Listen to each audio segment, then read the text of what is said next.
Hello everyone and welcome. In this video, I'm going to be talking about Google Classroom and giving you a general tour of the Google Classroom window.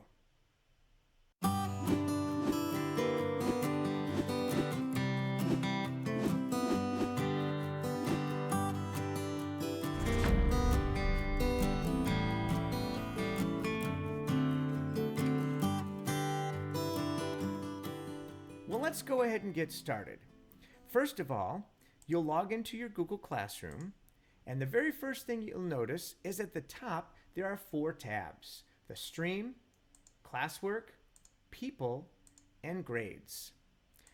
The stream is where you communicate with your class. You share information, you make announcements, you discuss items, and allow them potentially to discuss if you so choose. The classwork page is where you go ahead and post your various different assignments and maybe quizzes. The people page is where you go to invite people to be part of your class.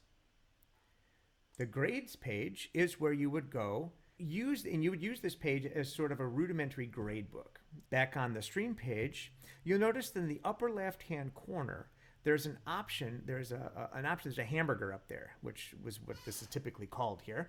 And if you click on that, that gives you some options. Well, first of all, you can look at the home page for your classes, and that will take you to your Google Classroom homepage. From there, you can choose and select any one of your classes and go back into it. In addition to that, there's a calendar. That calendar lets you see things like due dates for your classes. There's also a to-do list. The to-do list will allow you to see perhaps unreviewed work from your classes. If there are assignments that have been turned in and you haven't yet reviewed it, that to-do list will begin to be populated automatically. You can jump between your various different classes by looking right here and clicking on any one of the other classes that you have access to. You can look at your archived classes. We'll talk later on in this series about archiving a class and what that looks like and why you'd want to archive it and not delete it. But you can look at any classes that you might have archived. If there was information saved in that you wanted to keep, you would have access to see your old archived classes. And finally, at the bottom, you have the settings options. Under the settings option, you can see that you have your profile picture and your account settings can be changed, which would include your profile picture and or your password. And then under notifications, you can see that you can choose which notifications you wish to personally receive. So that's entirely up to you. You can choose to turn each of those individual things on or turn them off. Back on the stream page again, I want to point out that in the upper right-hand corner, you have a different kind of a settings icon. This is a settings cog that you can go to, and you can change the name of your class. You can put a class description, add a section, add room number, a subject. Under the general category right here, you'll notice that here's your class code. And this is the class code that you would give your students in order to join your class. By clicking on the drop-down arrow here, you can choose to display this code. And that makes it a little bit larger so that if you're giving the class code to your students live, they can see it a little bit easier. You can click that drop-down arrow again and copy the code. You can reset the code, or you can disable the code altogether so no one can join your class unless you invite them.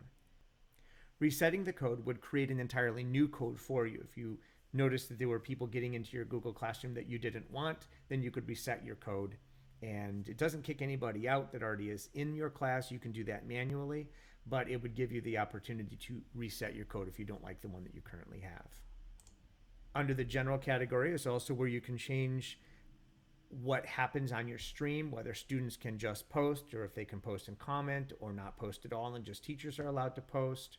It allows you to indicate what classwork whether you want to see classwork and what kind of classwork you want to see on the stream. In other words, whether or not you want to show the attachments and details of a class assignment, whether you want to just show the condensed notifications or hide the notifications altogether if it's becoming too much. If you assign a lot of things, that might be something you want to do to keep your stream a little neater. You can choose to show deleted items by toggling that on. You can choose to allow Guardian summaries, and we've talked a little bit about that already. And this is your Google Meet link right here. That's your own private personal Google Meet link for your Google Classroom. and you can leave that visible to students so they can see it and then gain access to your Google Meet.